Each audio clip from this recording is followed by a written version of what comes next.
An unceremonious arrival with only his lawyer and a team of detectives was what characterized the arrival of Archbishop Gilbert Deya to the country. There, how does it feel to be back home? Well done. This is the first time he touches ground in his birth nation since 2004 when he left. His fight to remain in the United Kingdom ending in a loss, forcing him to face charges that may have been haunting him since then.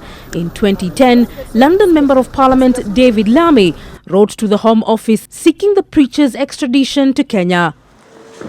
After a short visit to the DCI headquarters along Kiambu Road, Deya was taken to the government chemist where saliva samples were taken for aiding in the investigations.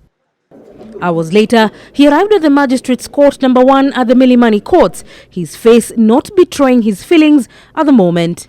For the prosecution, the high-profile guest deserved the senior officers from the office of the DPP, led by Deputy DPP Nicholas Mutuku, who insisted that there was a flight risk and did not deserve to be released on bail or bond. Deya's legal team, led by John Swaka and Cliff Ombeta, giving reasons why their client should be released. Today, he is presumed to be innocent until proved otherwise. It is that gravity and the seriousness of the offense that was compelling this individual to keep away from his trial, because he knew the consequences of it, and that is why he fought his extradition for 12 years. We know that this case is weak.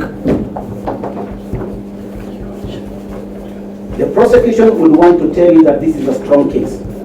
But for them to even go a step further than saying that, then they must delve into evidence. And we will not be allowing that. Not today, not ever.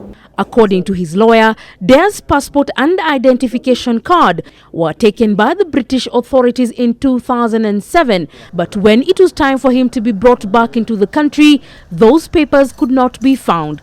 Thus, he could not be a flight risk or have any reason to go back to the United Kingdom. The bishop, who was ordained by the United Evangelical Church of Kenya, has been in the United Kingdom since 1996, with his headquarter church in London and satellite churches in Liverpool, Nottingham, Luton, Birmingham, Manchester, Sheffield and Leeds.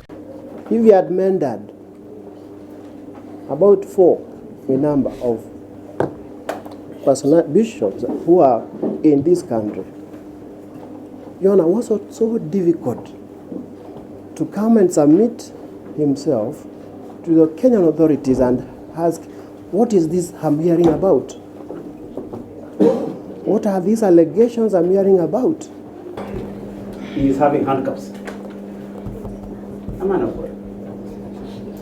A person who has been brought to this court in handcuffs. Does his dignity still remain? When you're escorted by police officers and prison warders, it diminishes your dignity. It kills your enthusiasm. It kills your effort to try and come back to court and fight this case. And he wants to fight this case. In court Friday morning, Deya would answer to charges of stealing 5 children, whom he gave his last name, all under 14 years of age. The 3 girls and 2 boys found in a house number 226 in Mountain View Estate here in Nairobi County on August 19th, 2004, had begun living in that house from May 2002, March 2003 and May 1999. Hawezi kuwa anaweza kama ni kuchukua watoto ku trafficking. Hawezi chukua watoto wengi namna hiyo kulingana na maisha ya Kenya.